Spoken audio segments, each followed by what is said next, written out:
Köln Başkonsolosluğu'na hoş geldiniz. Köln'de Türkiye Cumhuriyeti'nin başkonsolosu olarak görev yapmaktayım.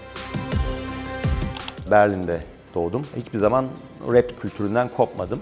Sokakta birçok Türk var. Okulda da tabii Alman bir şey var. Daha farklı bir ortamda geçiyordu hayat. Çocukların aileleri işte akademisyenler falan filan ve evde klasik müzik dinliyorlar. Sokakta rap dinliyorduk biz. Patlama yaptığı albüm Türk rapinin Kartel'le oldu. Kartel bir numara en büyük cehennemden çıkan çılgın Türk. O kültürden, Berlin'den gelen biri olarak o albümde anlatılanları birebir hissettim. Genç olduğumuz için de dediğim gibi o biraz delikanlılığın şeyine öfke, sokağa çıkıp savunacağız kendimizi refleksi söz konusuydu. Ama rap müzik halen benim için çok önemli ve ben hani keyif almanın ötesinde dediğim gibi bir iletişim şekli olarak da görüyorum rap müziği. Uluslararası medya planlamasında çözüm ortağınız Thinking Grid sunar. Evet arkadaşlar, hazırsanız başlayabiliriz. İsmim Hüseyin Kantemal. 1979 yılında Berlin'de doğdum ve Eylül 2024 itibariyle de Köln'de Türkiye Cumhuriyeti'nin başkonsolosu olarak görev yapmaktayım. Annem babam işçi olarak Almanya'ya 1971 senesinde geliyorlar, göç ediyorlar. Berlin o dönem tabii Soğuk Savaş'ta ikiye ayrılmış bir kentten bahsediyoruz. Çocukluğum tabii o öyle bir ortamda geçiyor. Daha sonra duvar yıkıldığında da liseye başladığımda birçok Doğu Almanya'dan Alman arkadaş sınıfa geldi. Dolayısıyla çok kültürlü, çok farklı bir ortamda geçti gençliğim. Ben Moabit semtinde yaşadım ailemle birlikte. Oldukça mütevazi bir dairede, 37 metrekare kadar ufak bir dairede kalıyorduk. Sobalı bir evdi.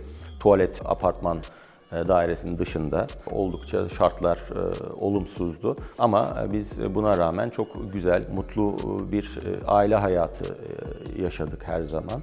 Bulunduğum mahallede yoğunlukla Türkler, Türk gençleri ve Araplar yaşardı. Almanların sayısı oldukça azdı. Biraz bir sokak hayatı ve ortamı vardı elbette. Gençliğin tabii vermiş olduğu bir heyecan da, delikanlılık da vardı. Hepimiz yaramazlıklar yaptık. Öyle bir ortamda, uslu olmayan bir ortamda esasen arkadaşlarla büyüdük diyebiliriz. Ya tabii çok farklı şöyle ki o sokakta birçok Türk var. Alt kültürü denilebilir. Subculture olarak aidiyet hissi, beraberlik hissi mutlaka vardı. Buna mukabil okuduğum lisede tabii gimnazyum, liseyi bitirmek Türkler için çok kolay değildi. O arkadaşlar arasında hatta bir şey diyorlardı bana bazen lakap takıyorlardı. Doktor diyorlardı. Profesör falan dedikleri de oluyordu dalga geçerek. Ama onlara tabii ki daha yakın hissediyordum kültürel olarak, aidiyet olarak. Buna karşılık okulda da tabii Alman bir şey var. Daha farklı bir ortamda geçiyordu hayat. Onlara biraz daha uzaktık işte çocukların aileleri işte akademisyenler falan filan ve evde klasik müzik dinliyorlar ve öyle bir şey yoktu. Ben sokakta rap dinliyorduk biz. Almanya'da rap'in ilk adımlarını attığı döneme denk geliyordu. Türkler olarak sokakta yaşayan, kendimizi dezavantajlı sosyal olarak gördük, hissettik ve aynı şeyi benimsedik o kültürü. Esas itibariyle belki de Türkçe rap'in doğduğu memleket Berlin denilebilir. İddialı olacak biraz ama o dönem işte plaklar vardı, albümler. Islamic Force isimli bir grup vardı. İçinde de Killa Hakan, şu anda da halen herkesin tanıdığı Kreuzberg'den, Neukölln'den ünlü bir sanatçı, rapçi. Patlama yaptığı albüm Türk rapinin ilginç bir şekilde Kartel'le oldu. O albüm hakikaten bir mihenk taşı belki de Türkçe rap açısından. Durum beter bak kartele saygı göster bomba. Rap şeklinde geliyor ipucunu yaktık ateş devam ediyor. Bana sana ona buna kuvvet veriyor. Konuş da söyle de susma da sende. Problemin çözümü bizde ve bende. Yabancısın diye seni ezemesinler. Kartel Almanya'nın üç köşesi. Dolayısıyla ben de oradan, o kültürden, Berlin'den gelen biri olarak o albümde anlatılanları birebir hissettim. İşte 93'te Zolingen'de yangın faciası, saldırısı oldu. Aşırı sağcıların saldırılarının arttığı bir dönem. Ve şarkı sözlerinde de Kartel'in bu işlenir, bu tema. Berlin, dün akşam ateş saldırısına uğrayan 5 Türk, onun içinde 3'ü çocuk olarak hayatlarını kaybettiler. Aşırı sağa karşı bir tepki, Türklerin dayanışma içerisinde olması, birbirine sahip çıkması, bu konular, bu temalar Türklerin sokaktaki biz gençlerin birebir hissettiği, yaşadığı aslında hikayeler. Dolayısıyla o bir hikayesi var esasen. Türklerin buradaki belli olaylara tepkisi, belli haksızlıklara karşı duruşu, delikanlılığın şeyine öfke, sokağa çıkıp savunacağız kendimizi refleksi söz konusuydu. Kan kardeş, can kardeş demek. Gerekirse kardeş için ölmek. Canını, malını da kanını vermek. Özellikle bunu işte gençliğimde, ergenlik çağına geldikten sonra işte hip hop kültürüyle tanışıyorsunuz. Onu benimsemişsiniz, ona göre o tarzda hareket ediyorsunuz, o tarzda giyiniyorsunuz. Türkiye'ye geldiğimde o dönem çünkü Türkiye tanışmamıştı bu tür gençlerle. Ayıplanıyordu belki, garipseniyordu, şey yapıyordu. Hatta annem işte köye giderken ya oğlum şu bol pantolonlarını giymesen olmaz mı? Ayıplayacaklar köyde. Daha sonra şehre indiğimizde giyer şey yaparsın derdi ama ben inat ederdim. Yani ben böyle kendimi ifade ediyorum deyip köyde de öyle gezerdim. Hatta öyle garip bakışlara da maruz kalırdım. Belki de en büyük annem ve babamı etkileyen olaylardan biri de komşumuzun daha o dönem büyük olan çocukları uyuşturucu müptelası olup birisi hatta eroinden hayatını kaybetti aşırı dozdan.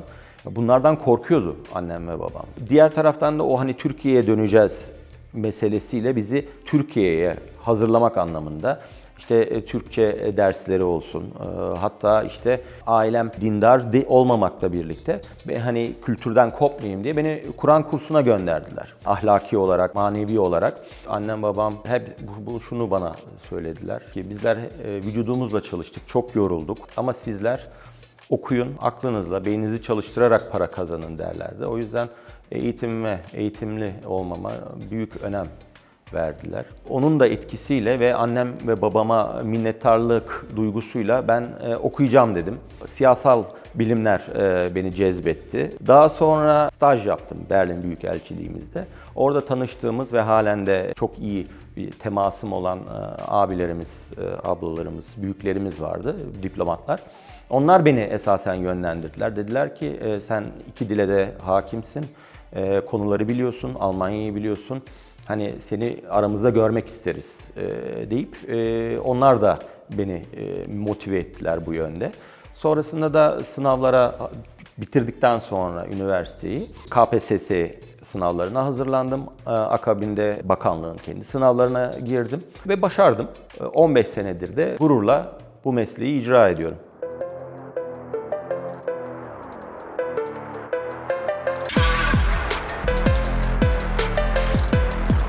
Neticede ben herhangi bir yerde şu anda görev yapmıyorum.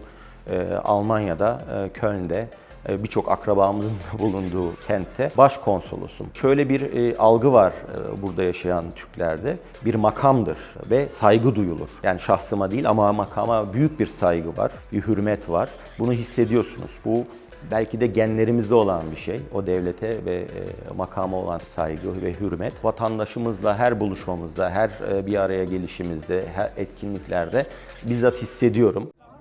3, 2, 1 und 0. Bunu tabii annem babam da dışarıdan baktıklarında görüyorlar ve gurur duyuyorlar. Ben son derece mutluyum ve ben de gurur duyuyorum burada görev yaptığım için. Çünkü bir diplomatın ötesinde belki de bu Türk toplumunun bir parçası, bireyi olarak kendimi görüyorum. Bir temsilcisi olarak görüyorum. Her ne kadar tabii ki STK'lar temsil ediyor buradaki Türk toplumunu ama ben de öyle bir içimde bir refleks var. Buradaki bir Türk gibi düşünme, hareket etme refleksleri de halen devam ediyor. Vertreter der Stadt Köln, liebe Pressevertreter, Vertreter der zivilgesellschaftlichen Organisationen, natürlich an erster Stelle liebe Bewohnerinnen und Bewohner der Kolbstraße, meine Damen und Herren. Rahatlıkla köprü kurabiliyorum Türklerle Almanlar arasında. Buradaki işte makamlarla görüşürken de belli bir samimiyet hızlı bir şekilde oluşuyor. İlk yurt dışı tayin yerim Tacikistan'dı. Tacikistan'da eşimle tanıştım. Dolayısıyla belki de beni mesleki anlamda olmasa da hayati anlamda en çok şekil veren hayatıma o tayin olmuş olabilir. Sonrasında rotasyon tayinini Berlin'e yaptım. Yani doğup büyüdüğüm şehire, büyükelçiliğe diplomat olarak atandım. Sonrasında da Viyana'ya bir tayinim söz konusu oldu. Sonrasında da işte Ankara'ya tekrar merkeze tayin ve yaklaşık 8 aydır da burada başkonsolos olarak görev yapıyorum.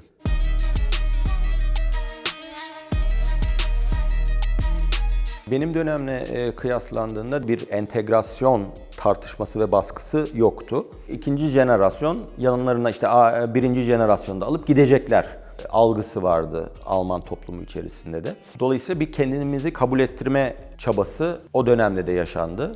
Bu dönemde de maalesef devam ediyor ki yeni neslin esasen Türkiye'ye dönme gibi bir derdi, hayali veyahut da planı yok. Kendilerini %100 buralı olarak görüyorlar. Ve hatta bu belki acıklı tarafı yeni jenerasyonların. İşte 3. 4. jenerasyonda artık kendileri dahi Türkçeyi evde konuşmuyorlar ve çocuklarına tamamen Almancayı öğretiyorlar. Çok fazla konsoloslukla işleri olmuyor. Çok fazla bizi de takip etmiyorlar açıkçası. Çünkü çoğu zaten Alman vatandaşı. Bürokratik anlamda da yolu düşmüyor.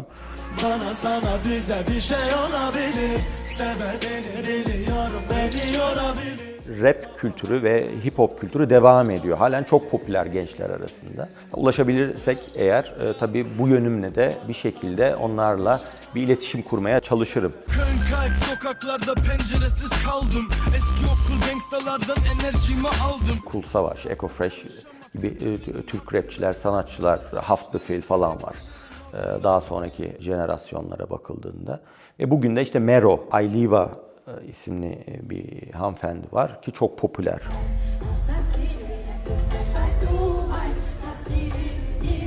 Bunların hepsi Türk, çok başarılılar. Bunlarla ben bir araya gelip tanışmaya önem veriyorum. Bu yeni nesil rap yapan sanatçılarla bir araya gelip tanışmaya çalışıyorum. Bunlar üzerinden belki bir farkındalık, diyalog kurabileceğimi düşünüyorum, umuyorum. Ve halen bugün de YouTube'a girip çok sayıda yeni rapçiyi kendi adıma keşfetmek için dinlerim.